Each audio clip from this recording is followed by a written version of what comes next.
구독자 여러분 안녕하십니까. 오늘 영상 마지막에 이 보너스 뉴스는요 또 한 번 사진 뉴스로 장식할까 합니다.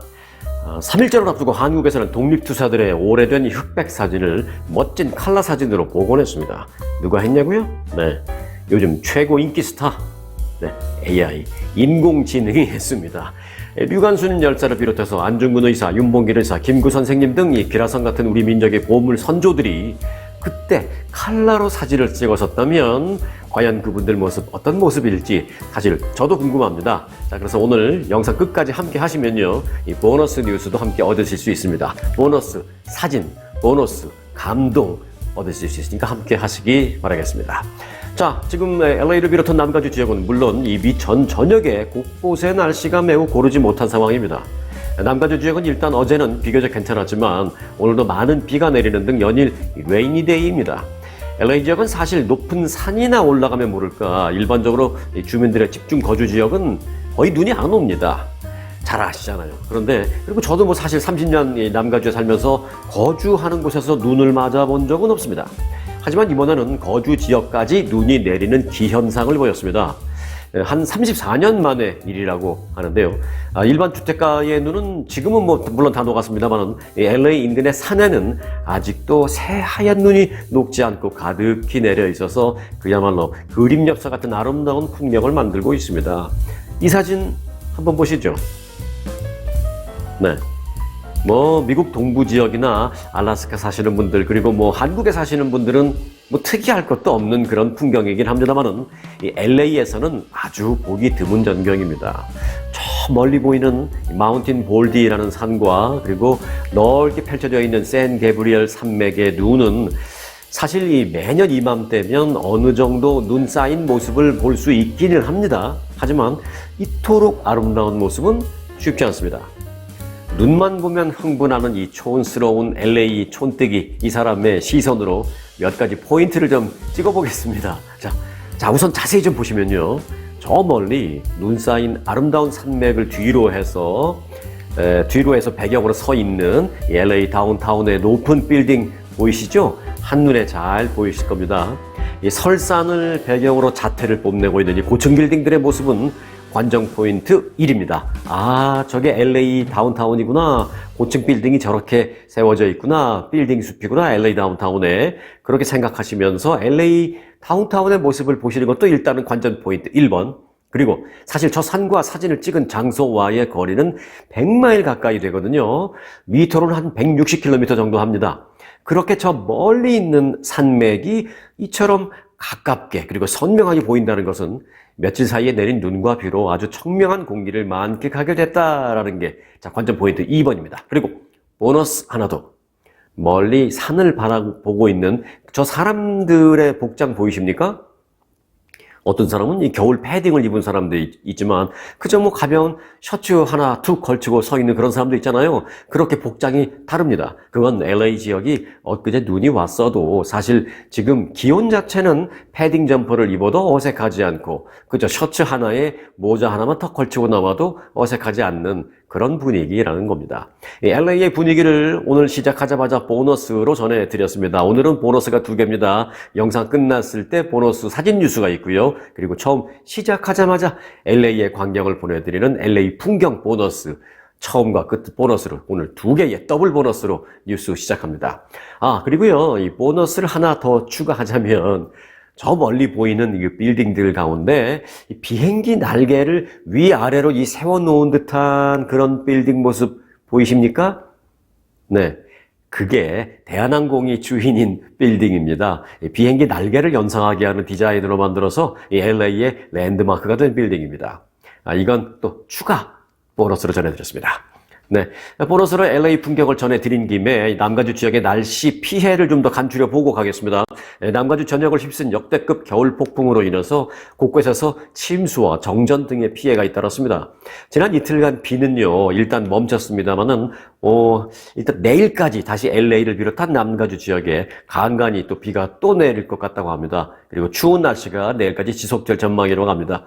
이 LA 카운티에 34년 만에 눈보라 경보가 발령된 이후에 인근 산악지대에 아까 보신 대로 그렇게 폭설이 내렸습니다. 그리고 이 한인들이 참 많이 거주하는 라케냐다 그리고 라크레센타라는 지역이라고 있거든요. 이곳 주택 세 채가 또 언덕에서 흘러내린 토사에 파묻히거나 건물 일부가 파손되는 일이 벌어졌습니다. 머드 슬라이딩이라고 하죠. 산속에서 이 흙더미가 쏟아져 내려오는 것. 이 사태로 이 집 한 채는 치명적인 피해를 입었고요. 이 집에 거주하는 3명의 가족은 급히 안전한 곳으로 대피한 그런 상태입니다. LA에서 북서쪽으로 62마일 정도, 킬로미터로 약 한 100마일 정도 이렇게 떨어진 마을 프레지어 파크라고 있습니다. 이곳의 주민들은요, 쌓인 눈 때문에 차고에서 트럭을 꺼내는 데에만 4시간이 넘게 걸렸다라고 말했습니다. 사실 LA 살면 이런 얘기 하나하나가 다 신기해요. 뭐 버지니아주나 워싱턴, 또 뉴욕주, 아니면 시카고나 오하이오 등등 사시는 분들은 뭐 심심치 않게 발생하는 겨울 피해인데 뭐 새삼스럽게 뭘 그러는 거야 LA 사람들 하실 수 있지만 LA에서 이런 피해가 했다는 거는 사실 LA 사람들에게는 이 자체가 뉴스거리입니다. 네, 그래서 좀 풍경 전해드렸고요. 지난 주말에는 이 캘리포니아주에 약 한 7만 3천여 개의 가정에 폭우로 인한 정전 피해까지도 발생했습니다. 비 오고 눈 오고 이 추운데 정전 피해가 발생하면 어떤 일이 발생하죠? 네, 집에 히터를 못 틀잖아요. 얼마나 추워요. 네, 폭우를 동반한 이 강풍으로 인한 피해도 그래서 잇따랐습니다. LA 한인타운에도 피해가 있었는데요. LA 한인타운에는 이 오래된 40년, 50년, 60년씩 된 그런 주택들도 많고 또는 60년, 70년 된 거목들도 많아요. 재개발이 많이 안 됐기 때문에 좀 그런 것도 있죠. 이 LA 한인타운에서는 한인 소유 주택 앞에 있는 거대한 가로수가 강풍을 이기지 못하고 쓰러지면서 한인 주택의 그 주차장을 덮치는 사고가 발생했습니다. 다행히 차는 파손이 됐지만 인명피해는 없었습니다. 그 부분이 정말 다행이긴 하죠. 또 이 한인타운 지역의 가로수들이 여러 그루가 잇따라 넘어지면서 이 도로변에 주차된 차량을 덮쳐서 유리창이 파손되고 차가 깨지고 하는 그런 사고는 많이 있었습니다. 그래도 다행인 건 역시 인명피해는 없었다는 것입니다. 지난 주말 LA 카운티 일대에 겨울 폭풍 경보가 발령됐었는데 이 LA에 눈보라 경보가 내려진 것은 1989년 이후 처음이었습니다. 34년 만이죠, 그러니까. 남가주를 덮친 이 겨울 폭풍의 영향으로 인해서 올해 연방 세금 보고 기한이 또 연장됐다라는 그런 소식도 들어왔습니다. IRS 국세청은 최근에 닥친 폭풍으로 인해서 재해 지역 선포 지역에 한해서 개인 그리고 비즈니스 세금 보고 기한을 10월 16일로 다시 한번 연장한다라고 밝혔습니다. IRS는 지난 1월 한 달 전이죠. 이 전국을 뒤덮은 겨울 폭풍으로 인해서 연방 재해 지역으로 선포된 지역의 이 세금 보고 기간을 4월 18일에서 5월 15일로 약 한 달 연장한 바 있습니다. 그런데 이번에 또 연장한 겁니다. 네. 세금 보고 연기 대상은 연방 재난관리청, 이 FEMA라고 하죠. 이 FEMA가 지정한 폭풍으로 인한 재해 지역 거주민으로 캘리포니아주의 경우는 요런 지역입니다. 일단 LA 카운티, 그리고 오렌지 카운티, 그리고 샌디에고 카운티, 벤츄라 카운티 등 41개 카운티에 해당이 됩니다. 거의 대부분이라고 생각하시면 돼요. 네. 이번 조치로 해당 지역 납세자의 세금 납부는 물론 이 세금을 내야 하는 그 기간은 물론 그리고 보고하는 것까지 2022년 4분기부터 2023년 3분기까지의 이 분기별 급여세, 페이롤 텍스라고 해야 미국 사시는 분들은 알아들으실 거예요. 이 페이롤 텍스, 그리고 이제 엑스사이즈 텍스, 특별 소비세 등도 동일하게 10월까지 연장이 됐습니다. 자, 이번에는 뉴욕으로 가보겠습니다. 뉴욕 퀸즈 어번데일에서 20대 한인 남성이 모친을 흉기로 찔러 살해한 끔찍한 혐의로 체포됐습니다. LAPD에 따르면 24일 오후 2시쯤 퀸즈 롱아일랜드 어번데일역 인근 한 주택에 거주하는 한인 여성, 올해 60살의 조현숙 씨가 흉기에 찔려 의식을 잃고 쓰러진 것을 남편이 발견해서 경찰에 신고했습니다. 가슴 부위 등 신체 여러 군데에 자상을 입은 조 씨는 곧바로 병원으로 옮겨졌지만 사망했습니다. 경찰은 사건 당시 현장에 있었던 한인 남성 20살의 데니스 조 씨를 살해 용의자로 체포해서 구금했습니다. 이 데니스 조 씨는 숨진 피해자의 아들입니다. 경찰은 이 현장에서 범행에 사용한 것으로 추정되는 칼을 증거품으로 확보했다라고 밝혔습니다. 조 씨는 살인 혐의, 폭행 혐의, 그리고 호흡 방해 등의 혐의를 한꺼번에 받고 있습니다. 그는 경찰에 신고한 아버지 역시 폭행한 혐의를 받고 있습니다. 경찰은 아들 조 씨가 범행을 저지른 이유를 현재 조사 중에 있습니다만 아직 공식적으로 범행 동기, 이유 밝히지는 않았습니다. 다만 이웃들은 이렇게 말합니다. 조 씨 부부와 그 아들이 사는 그 집에서 큰 소리로 다투는 경우가 평소에도 많았고 또 경찰도 자주 출동하는 걸 봤다라고 전했습니다. 그리고 이제 지난해 크리스마스에도 경찰이 출동하는 것을 봤다라고 이웃 주민들이 그렇게 증언을 했습니다. 자, 이번에는 남가주 오렌지 카운티로 가보겠습니다. 오렌지 카운티 플러튼 한 아파트 단지에서 갱 관련 총격으로 인해서 3명의 청소년이 부상을 입는 사건이 발생했습니다. 플러튼 경찰국에 따르면 지난 26일 밤 10시 40분쯤 매그놀리아 애비뉴 인근 3800블럭 프랭클린 애비뉴에서, 이곳은 한인들도 많이 사는 곳이에요. 그 아파트에도 한인들이 많이 삽니다. 이 3800 프랭클린 애비뉴에서 총격이 일어났다는 신고가 접수됐습니다. 출동한 경관은 현장에서 이 총상을 입고 쓰러져 있는 다수의 피해자를 목격했습니다. 경찰 측은 이 사건을 갱 관련 공격으로 추정하고 현재 수사를 진행하고 있다라고 밝혔습니다. 말씀드린 대로 이 지역은 이 한인들도 많이 거주하는 지역인데 이 같은 갱 관련 사건이 발생해서 이웃 한인들이 현재 크게 우려하고 있는 상황입니다. 네, 삼성전자와 SK 하이닉스를 비롯해서 미국에 투자한 반도체 기업들이 아주 흥미로운 제안을 미국 정부로부터 받았습니다. 미국 정부가 지급하는 지원금을 받으려면 여러 가지 조건을 충족시켜야 하는데 그 가운데 이 조건도 충족시켜라 라고 최근에 요청을 받은 것입니다. 아주 흥미로운 조건이 하나 눈에 띄는데요. 바로 회사 내에 보육시설을 마련해야 한다. 그래야 연방정부의 지원금을 주겠다라는 것입니다.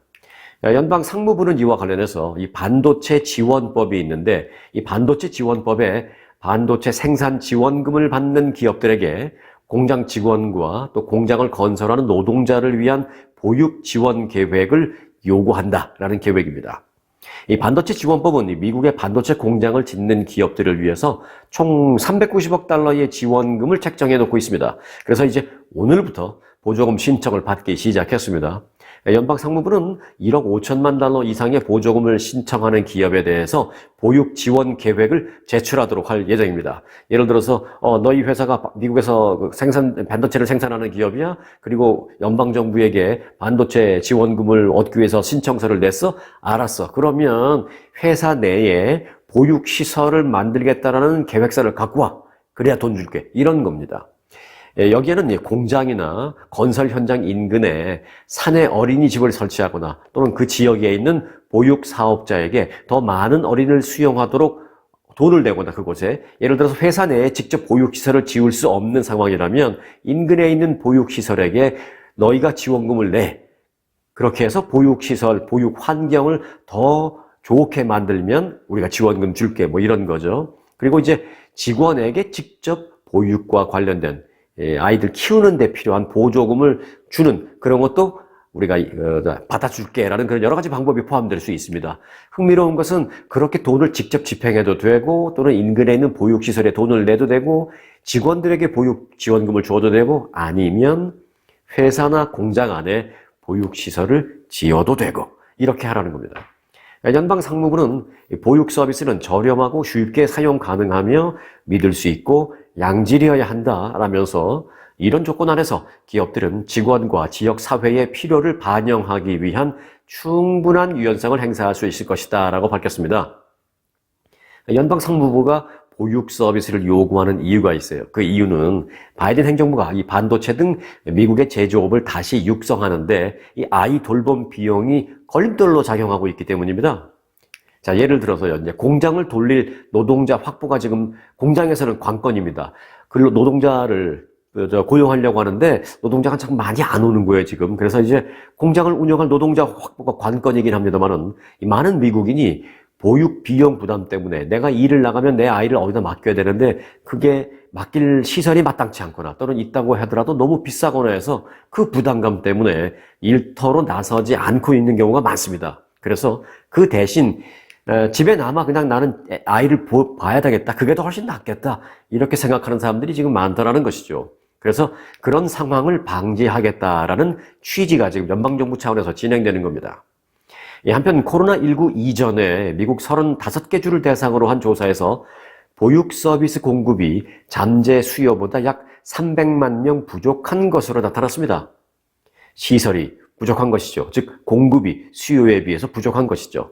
그러나 이 보육 산업 종사자는 코로나19 여파로 인해서 오히려 약 5만 8천 명 감소한 상태입니다. 이 얘기는 뭐냐? 보육시설이 있는데 아이들을 가르치고 돌봐줄 선생님을 할 사람들이 안 온다는 거예요. 이 코로나 사태 이후에 뭐 코로나 걸릴까봐 걸리기도 걱정되기도 하고 또는 뭐 일 안 해도 뭐 이런저런 다른 걸로 인해서 연방정부 지원금이나 뭐 이런 거 받을 수도 있고 아니면 그 사이에 집에 있으면서 재택근무하면서 돈을 벌 수 있는 그런 방법도 또 많이 안 거예요, 이 사람들이. 그러니까 아이들이 바글바글한 데서 걔네들 돌보는 그런 일을 안 하려고 자꾸 하는 것이죠. 그러니까 직원은 부족하고 보육시설도 부족하고 이래서 이제 공장 근로자들이 여러 가지로 어려움을 겪으니까 공장에 일하러 못 나가고 그러니까 아예 회사에다가 보육시설을 지어라. 그러면 연방정부가 돈 줄게. 이런 겁니다.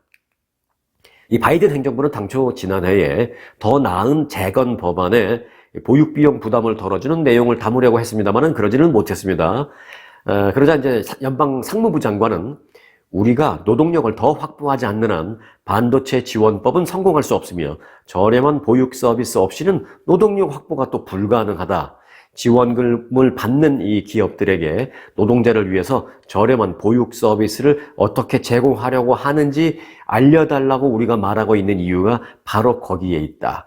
확실한 노동자들의 보육시설 혜택을 제공해야만 회사도 성장할 것이고 회사가 성장할 것이라는 확신이 있어야만 연방정부도 지원금을 줄 수 있기 때문이다라고 모두 윈윈 되는 상생이 되는 그런 시츄에이션을 만들려고 그렇게 하는 것이다라고 해서 이제 SK전자, SK하이닉스죠. SK하이닉스 그리고 뭐 삼성반도체 등등이 미국에서 이제 공장에 아마 조만간 이 보육시설을 자체 보육시설을 지어야 하지 않을까 그렇게 생각되고 있습니다. 플로리다의 한 고등학교에서 닌텐도 게임기를 하고 있는 학생에게 게임기를 입수했다는 이유로 교사를 마구 때린 학생이 경찰에 체포되었습니다. 지난 21일 오전 10시쯤 플로리다주 플래큘러 카운티에 위치한 마탄자스 고등학교에서 올해 17살의 학생 A군이 여교사 B씨를 무차별 폭행했습니다. 플래큘러 카운티 보안관실에 따르면 A군은 수업 중 게임기 닌텐도 스위치라는 게임기를 하다가 B 교사에게 압수당했습니다. 그러자 화가 나서 교사를 마구 폭행한 것입니다. 경찰이 공개한 당시 CCTV 영상을 보니까요. 이 폭행을 가한 학생, 17살이라고 했습니다만은 키가 한국식으로 표현하면 한 198cm. 이건 뭐 거의 프로 레슬러나 되는 정도의 체격이잖아요. 198cm 키에 몸무게는 무려 122kg에 달하는 거구의 A군은 자그마한 여교사 B씨에게 달려들어서 밀친 뒤에 쓰러진 B씨의 얼굴 등을 향해서 마구 무차별 폭행을 가했습니다.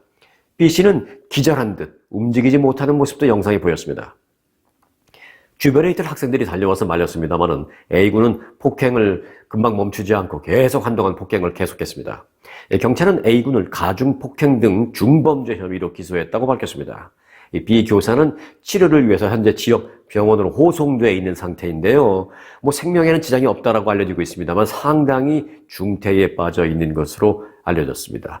이 거구의 학생에게 무차별 폭행을 당한 B 교사 하루속히 잘 회복하고 퇴원할 수 있기를 바라겠습니다. 문제는 그런데 몸은 치료를 받고 퇴원을 2주, 3주, 4주 후에는 퇴원을 할 수 있겠죠. 하지만 그 B 여교사가 받은 트라우마는 아마 상당히 오래 갈 것 같아서 이 정신적인 그 피해는 언제 그 회복이 될 수 있을지 상당히 전문가들도 알기 어렵다라는 그런 안타까운 상황입니다. 네. 일론 머스크 테슬라 CEO가 다음 달 1일, 다음 달 1일 이래봐야 사실 내일입니다. 내일. 이달은 28일까지밖에 없으니까요. 네. 아무튼 3월 1일자로 투자자의 날 행사를 개최할 예정입니다. 이런 가운데 반값 테슬라 출시 계획의 발표 여부에 관심이 쏠리고 있습니다. 그 여부에 관심이 쏠리고 있습니다라는 뜻은 뭐냐면 반값 테슬라를 발표할 거라고 언젠가 발표할 거라고 최근에 얘기한 적이 있거든요. 그래서 그 반값 테슬라 발표를 그러면 내일 투자자의 날을 맞아서 할까? 지금 그런 관심입니다. 일론 머스크는 투자자의 날 행사에서 테슬라의 장기 계획 청사진인 마스터 플랜 3, 세 번째 마스터 플랜 3를 공개합니다. 일론 머스크는 지난 7일 트위터에 글을 올려서 마스터 플랜 3에 대해서 지구를 위해 완벽하게 지속 가능한 에너지의 미래로 가는 길이라고 소개를 했습니다. 조금 어렵죠? 네. 지구를 위해서 완벽하게 지속 가능한 에너지의 미래로 가는 길이라고 소개했습니다. 친환경 얘기하는 겁니다.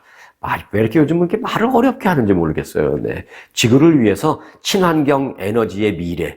이러면 훨씬 쉽잖아요. 왜 이렇게 어렵게 해야만 멋있어 보이나? 네. 여하튼 저는 어려운 건 딱 질색입니다. 이와 관련해서 여하튼 그 월가의 반응도 있습니다. 월가는 일론 머스크가 마스터 플랜 3를 통해서 반값 전기차 계획을 구체화할지에 지금 온통 주목을 하고 있다라면서 로이터 통신은 또 이렇게 말했는데요. 머스크는 지난해 모델 2로 알려진 $25,000짜리 전기차에 대한 계획을 발표한다고 큰소리 쳤다가 보류한 바 있다라면서 테슬라의 팬들은 투자자의 날 행사에서 저렴한 테슬라 차에 대한 머스크의 계획을 듣고 싶어 한다라고 알려지고 있습니다. 과거 이제 일론 머스크는요, 향후 $25,000 전기차를 만들 것이다 라고 여러 차례 말했습니다. 입으로만. 네. 이 월가 애널리스트들은 일론 머스크가 $25,000짜리 전기차를 제시했지만 공급망 상황 변화 등의 변수를 고려하면 $30,000의 신차 계획이 오히려 더 합리적일 것으로 보고 있다. 이렇게 전하고 있습니다. $25,000는 일론 머스크가 그냥 말만 떠드는 거지 그건 쉬운 일은 아니고 현실적으로 가능한 건 한 $30,000 정도는 현실적으로 충분히 말이 되고 뭐 일론 머스크도 또 테슬라도 어느 정도 이익이 되고 또 소비자들도 그 정도면은 뭐 받아들일 수 있는 저렴한 가격으로 서로 다 이해할 수 있는 합리적인 가격인데 말로는 큰 소리로 $25,000 뻥뻥 떠들고 아직까지 못하고 있다라는 것이죠. 네. 그게 일론 머스크예요. 네. 이 웰스파고 뱅크 측은요, 이 테슬라가 $30,000짜리 저가 모델을 내놓을 경우에 반값 전기차 계획이 테슬라 성장의 새로운 촉매제가 분명히 될 것이다라고 평가했습니다. $30,000만 내놔도 상당히 획기적인 것이죠. 반값까지 안 가도. 네. 아울러 월가는 이번 투자자의 날 행사에서 반값 테슬라와 함께 저렴한 전기차 배터리 생산 그리고 전기 픽업 트럭 있죠? 이 사이버 트럭. 이 테슬라의 이 사이버 트럭 모양은 너무 멋있어요. 영화에 나오는 것 같아요. 무슨 우주선 같은 그런 트럭 모양인데 저도 그 디자인은 마음에 들어요. 성능은 모르겠습니다. 그 전기 픽업 트럭인 사이버 트럭도 출시할 것에 대한 관심도 지금 높아지고 있고요. 또 신규 공장을 어디다가 세울지라는 신규 공장 입지, 또 로봇 택시 얘기도 많이 했거든요. 일론 머스크가. 그래서 이제 로봇 택시 계획 등에도 주목을 하고 있습니다. 3월 1일 투자자의 날을 맞아서 일론 머스크 그 입에 또 한 번 세계 이 경제에 관련된 사람들의 시선이 집중되고 있습니다. 다만 일론 머스크가 과거 이제 테슬라의 중요한 사업 목표와 관련해서 공개적으로 시간표를 제시하고도 앞서 말씀드렸다시피 이를 제대로 지킨 사례가 사실 거의 없기 때문에 과도한 기대는 금물이다라고 이제 월가에서는 말하고 있습니다. 일론 머스크가 이제 천재성도 있고 뭐 과감한 그런 사업가인 거는 인정합니다만은 그의 그 어디로 튈지 모르는 어떤 돌발성과 왠지 성실해 보이지 않는 그런 이미지 때문에 그의 말을 고지고대로 믿는 사람은 많이 없어요. 예. 그래서 이제 월가의 반응이 그런 겁니다. 아직 믿지는 마라. 일단 두고 봐라. 그런 얘기입니다. 자, 일론 머스크 관련 소식은 하나가 더 있습니다. 어찌 보면 개인의 인간성이랄까요? 아니면 뭐 그의 경영 철학이랄까요? 뭐 하는 부분을 좀 알아볼 수 있는 그런 소식인데요. 하나의 어떤 예입니다. 이해. 일론 머스크가 지난 25일 이 트위터의 직원을 최대 200명까지 추가로 해고했습니다. 지금 트위터라는 회사를 일론 머스크가 인수한 후에 몇천 명을 해고했어요. 일론 머스크가 지난해 10월 트위터를 인수한 이후에 지금 8번째 정리 해고거든요, 이게. 해고 자체가 문제가 되는 건 아닙니다만은 이 스토리를 듣고 나면 일론 머스크의 그 캐릭터를 알 수 있을 것입니다. 이번 감원 대상에 트위터의 유료 구독 서비스 총괄 책임자인 에스더 크로포드라는 사람이 있습니다. 이 에스더 크로포드도 역시 해고 대상자에 포함이 됐습니다. 크로포드는 지난해 11월 이 트위터 본사의 바닥에요, 요가 매트를 깔고 그 위에 이 침낭, 슬리핑 백을 깔고 그 침낭 안에서 안대를 한 채 잠든 모습을 이 부서 직원들이 트위터에 올리면서 화제가 됐던 인물입니다. 회사에서 먹고 자고 할 만큼 자신이 맡은 프로젝트를 기간 내에 완벽하게 해내기 위해서 그야말로 온몸을 바쳐 일을 한 그 직원이었다는 걸 알 수 있는 그런 사진이었습니다. 그런데 이제 일론 머스크는요, 방금 그 직원을 포함해서 몇몇 추가 해고 대상 직원들에게 해고 통보를 했는데 어떻게 했느냐? 지난 토요일 새벽 2시에 이메일로 해고를 통보했습니다. 주말 새벽 2시에 이메일로 해고를 통보받은 것입니다. 이 직원들은. 일론 머스크는 새벽 2시에 이 해고 통보를 이메일로 발송한 뒤에 곧바로 해당 직원들의 회사에서의 업무 계정이 컴퓨터 접속을 바로 차단해버렸습니다. 회사에서 바닥에 슬리핑 백을 깔아놓고 쪽잠을 자면서 프로젝트를 완수해 놨더니 새벽 2시에 이메일로 해고 통보를 받은 것입니다. 이에 대한 네티즌들의 비난이 가열되고 있는 상황입니다. 일론 머스크는 지난해 11월 비용 절감 등을 이유로 해서 트위터 직원을 70%가량이나 줄였습니다. 이 70%가량 직원을 줄이고도 그 회사가 운영되는 게 저는 그게 더 웃겨요. 네. 일론 머스크가 인수할 당시에 트위터의 직원은 7,500명가량이었거든요. 그런데 트위터 직원 현재 2,000명으로 줄어들었습니다. 7,500명 가운데 5,500명이 잘리고 2,000명 남은 거예요. 첫 번째, 그렇게 해도 회사가 돌아가는 게 웃깁니다. 그 전에 회사가 운영을 잘 못했던 건가요? 아니면 지금 회사가 사실상 엉망인 건가요? 여하튼 작년 11월 1차 감원 때 3,700명을 내보냈고 뒤이어 2,000명을 추가로 해고한 바 있습니다. 7,500명이던 직원을 2,000명으로 지금 줄여도 멀쩡히 돌아간다면 일론 머스크가 인수하기 전에 회사 운영도 분명 문제가 있었던 것 같은데 더 문제는 머스크가 인수한 후에 해고를 해도 그 해고 방식이 지나치게 비인간적인 방법이라는 데에 지금 많은 사람들이 혀를 끌끌끌 차고 있는 것입니다. 일론 머스크의 한 단면을 볼 수 있는 샘플, 예를 하나 전해드렸습니다. 네. 와, 토요일 날 새벽 2시에 해고 통보를 이메일로 받았다면 기분이 어떨까요? 좀 상상이 잘 안 갑니다. 네. 그것도 회사 바닥에서 침낭 속에서 자면서 어떻게 프로젝트를 만들어냈더니 집에 갔다 돌아와서 보니까 잘린 겁니다. 네. 일론 머스크가 요즘 그렇게 하고 있습니다. 네, LA 카운티가 코로나19 사태로 경제적인 손실을 입은 스몰 비즈니스와 비영리 단체를 위한 경제적인 기회 보조금 지원 프로그램을 실시한다고 밝혔습니다. 이것도 말이 좀 길죠? 원래 원본은 이렇게 되어 있습니다. Economic Opportunity Grant Program. Economic Opportunity Grant Program. 그랜트는 이제 그냥 주는 거잖아요. 경제적 기회를 위한 보조금은 그냥 준다는 겁니다. 그런 프로그램을 LA 카운티가 밝혀서 관심을 모으고 있습니다. 지난 2019년부터 2021년까지, 그러니까 팬데믹 기간이죠. 한 해 매출 등의 자격 요건이 맞아서 선정될 경우에는 스몰 비즈니스는 최대 $20,000까지, 그리고 비영리 단체는 최대 $25,000까지 그랜트를 무료로 받을 수 있습니다. 갚을 필요가 없다는 겁니다. LA 카운티는 경제적 기회 보조금 지원 프로그램 신청 접수를 지난 23일부터 시작을 했는데 오는 5월 20일까지 계속하겠다라고 밝혔습니다. 자격 대상은 코로나19 팬데믹으로 인해서 타격을 입은 스몰 비즈니스와 비영리 단체들입니다.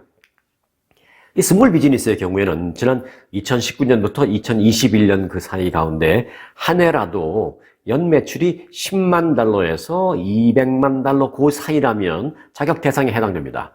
신청 서류는 2019년부터 2021년 가운데 해당 연도 세금 보고 서류, 그리고 비즈니스 라이센스, 신청자의 아이디, 이메일 주소, 온라인 뱅킹 로그인 정보 혹은 비즈니스 어카운트 체크 사본 등이 필요합니다. 그리고 수혜 대상으로 선정되면 최대 $20,000를 무상 지원받게 됩니다. 무상 지원 $20,000 받아도 갚지 않아도 된다는 것이죠. 네.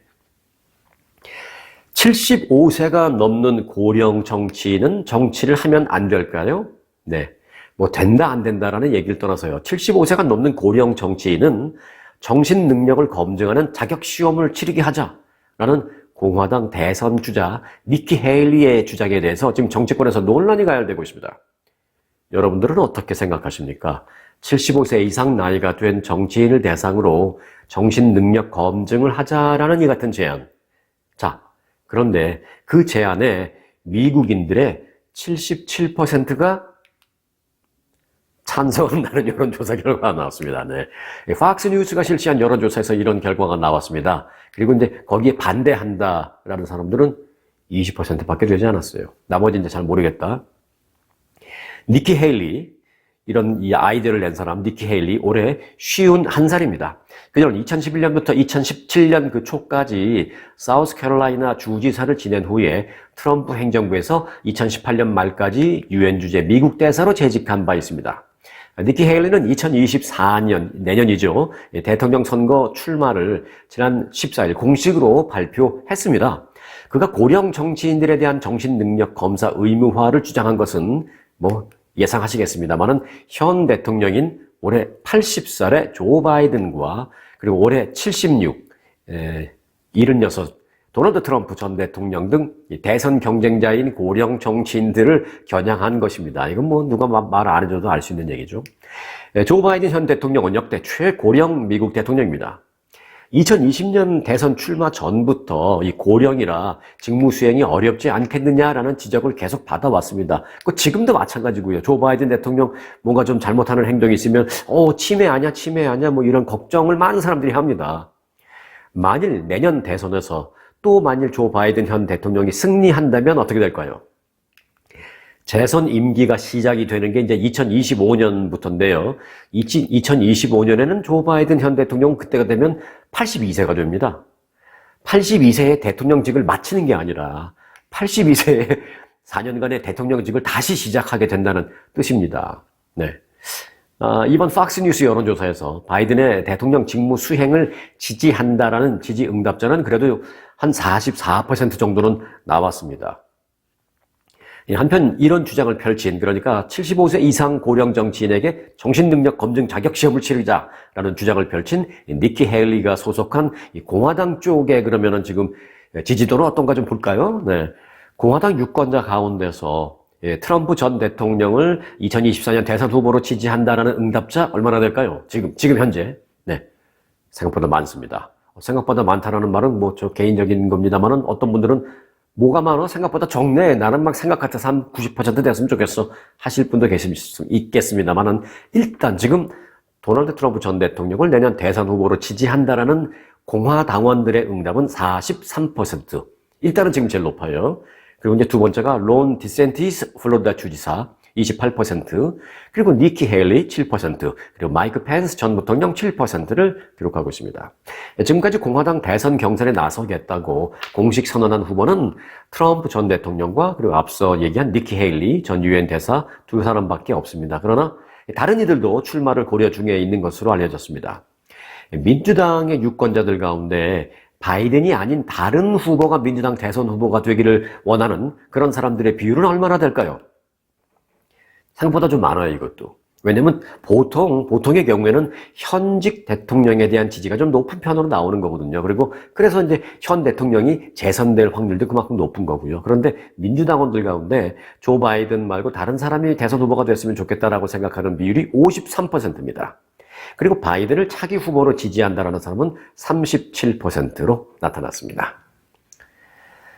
네, 미국 백악관이 아동 노동 근절을 위한 미국 정부의 대책을 언급하면서 현대차와 기아의 법 위반 사례를 거론했습니다. 아동 노동과 관련된 법을 한국 기업이 위반했다? 이건 관심 가는 뉴스입니다. 백악관 대변인은 어제 브리핑에서 이런 말을 했습니다. 아동 노동법을 위반한 고용주와 기업에 대한 조사를 강화하겠다. 그리고 아동 착취 근절을 위한 태스크포스를 설치하겠다라고 발표했습니다. 이와 함께 미국 정부가 엘라바마주 현대차와 기아 부품 제조업체에 아동 고용을 금지하는 법원의 명령을 확보했다라면서 현대와 기아 회사 얘기를 딱 꼬집어서 했어요. 앞서 미국 정부 당국자는 아동 노동 근절 대책을 발표하면서 2018년 이후 아동 노동 위반이 약 70%가 늘었고 또 2022 회계년도 기간에 835개 기업이 아동 노동법을 어겼다라고 밝혔습니다. 이 당국자는 특히 이제 미국 정부가 현대차 부품 공급 업체 등에서의 아동 고용 실태를 조사하고 있다고 말했습니다. 그러니까 정확히 말하면 현대차 본사에서 지금 뭘 위반했다라기보다는 현대차가 이제 부품이 워낙 수만 개 부품이 들어가니까 특정 부품에 대해서 이제 하청을 주잖아요. 그럼 그 하청을 받아서 어떤 그 중소기업은 그것만 계속 만들잖아요. 작은 부품 하나만. 그렇게 하청을 받은 그런 하청 중소기업 업체에서 아동 노동법을 위반한 사례가 분명히 있는 것 같아서 이를 조사하고 있다는 얘기입니다. 그렇지만 원청 업체, 하청을 준 현대나 기아도 자유롭지는 못하다는 게 이제 연방정부 얘기입니다. 미국이 연방정부가 직접 나설 정도로 이 아동 노동 이슈가 불거지고 있는데요. 이는 제가 어제도 보도해드린 바 있죠. 뉴욕타임즈도 계속 보도한 그런 내용을 제가 어제도 보도해드렸는데 그 기사가 계기가 됐습니다. 뉴욕타임즈는 지난 2년간 미국에 부모 없이 들어온 미성년 이주자가 25만 명에 달한다면서 100명 이상의 이주 아동 노동자의 인터뷰를 통해서 수많은 이주 아동들이 위험하고 열악한 환경 속에서 노동 착취를 당하고 있다는 실태를 폭로하는 그런 기사를 냈습니다. 어제 전해드렸죠. 미국의 현대차 자회사나 그리고 현대차에서 하청을 받은 그 공급업체에서의 아동 노동 논란은 다른 그 기사에서도 많이 나왔습니다.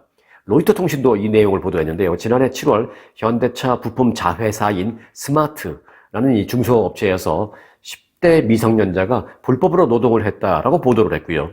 또 8월에는 연방노동부가 현대차와 기아의 협력사인 한 부품업체 SL이라는 엘레베마에 있는 그 회사 역시 16세 미만 미성년자 고용 등으로 인해서 관련 법규를 위반한 사실이 적발됐다라고 전했습니다. 이게 현대와 기아가 이런 식으로 계속 논란이 되면 앞으로 이 차량 판매하는데도 크게 위험한 그런 요소가 될 수도 있습니다.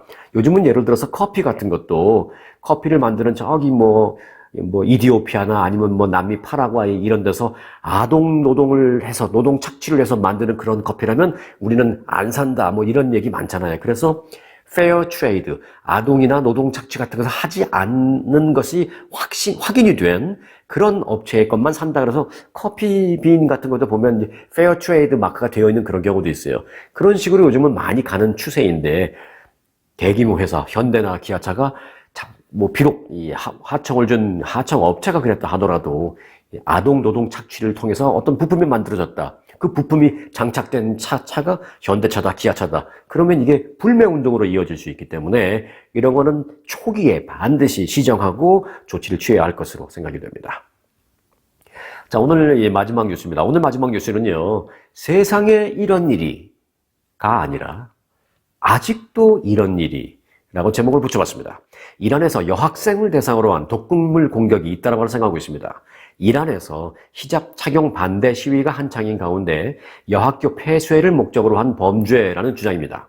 지난해 11월 말부터 이란 성지 도시인 쿰이라는 도시와 수도 테헤란 등 이 여학교에서 수백 건의 독성물질 중독 사건이 신고됐습니다. 그리고 학생들이 실제로 수백 명이 치료를 받고 있습니다. 학생들은요, 이 호흡기를 통해서 독성 물질을 흡입한 것으로 알려졌습니다. 이란 보건부 측은 이와 관련해서 누군가가 모든 학교, 특히 여학교가 폐쇄되기를 원했던 것으로 조사됐다라고 밝혔습니다. 아프가니스탄의 탈레반의 영감을 받은 이슬람 원리주의 세력에 의한 공격이라는 주장입니다. 이 전문가들은 탈레반의 여학생 교육 금지 조치를 본따서 이 쿰의 광신적 집단들이 여학생들을 집에 가두려는 목표로 공격을 감행했을 가능성이 있다고 전했습니다. 그러니까 여학생들을 학교 못 가게 하려고 여학교만 그렇게 한다는 거예요. 그리고 그 마인드 속에는 이런 게 있다는 거죠. 이슬람을 기반으로 한 우리나라에서 여자가 무슨 공부 이런 생각을 하고 있다는 것이죠. 지난해 11월 30일 쿰의 한 고등학교에서 18명이 그런 증세를 보이는 것을 시작으로 해서 현재까지 12개 여학교에서 최소 200명의 학생과 교사 등이 메스꺼움, 두통, 기침, 호흡곤란 등의 증세를 강하게 보였습니다. 이와 관련해서 이란 검찰총장은 수사를 지시했습니다. 그런데요, 현재까지 체포된 사람은 아무도 없습니다. 지금 때가 어느 때인데 여학생이 공부하면 안 된다라는 그런 사고방식을 갖고 있고 그런 생각을 갖고 있는 것도 모자라서 여학교를 상대로 그렇게 독극물 테러를 벌이는지 참으로 이해하기 어렵습니다. 그래서 제가 세상에 이런 일이가 아니라 세상에 이런 일이라는 제목도 너무 약해요. 약해. 아직도 이런 일이라는 제목. 그래서 제가 그 제목이 생각이 나서 좀 붙여봤습니다. 네. 자, 오늘 그 영상은 여기까지인데요. 그런데 아닙니다. 이제 끝으로 인사를 드리고 나면요. 앞서 제가 예고해드린 3.1절을 앞두고 우리 민족 독립투사들의 흑백 사진을 인공지능 AI가 깔끔한 그리고 멋진 칼라 사진으로 복원을 한 그 사진들을 전해드리면서 마침일까 합니다. 그래서 인사를 미리 드립니다. 자, 오늘도 아무리 바빠도 구독은 잊지 마시고요. 알람 설정으로 내일도 꼭 함께 하시기 바라겠습니다. 감사하다는 인사를 지금 드리면서 독립투사들의 멋진 칼라 복원 사진들을 전해드립니다.